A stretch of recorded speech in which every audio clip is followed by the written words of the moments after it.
Sir काय भावना आहेत मंत्रिपदाची शपथ घेतल्यानंतर आपण गजाननाच्या दर्शनाला? मी साधारणतः महिनाभरापूर्वीच शेगावला आलो होतो आणि माऊलीचे दर्शन घेतले होते आणि माऊलीचा आशीर्वाद लाभला आणि मला कॅबिनेट मंत्रिपद मिळालं. म्हणून येताना मी परत माऊलीच्या दर्शनाला आलो. सर मंत्रिपदाची आपण शपथ घेतली, वस्त्रोद्योग मंत्रालय आपल्याला मिळालंय, काय चॅलेंजेस आहेत या मंत्रालयात?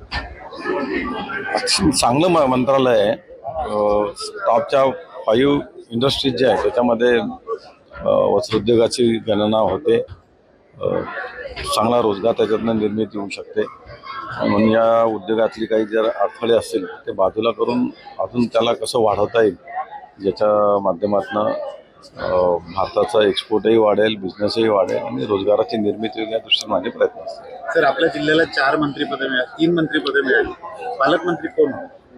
ते आमची पक्षाने ते निधी मिळून ठरवतील. आमचं काही असं हे नाही कोणाला काय. तुम्ही दावा करणार आहात पालकमंत्री? पक्ष जे सांगेल ते आम्ही करतो. आमचं काय तसं हे नसतं.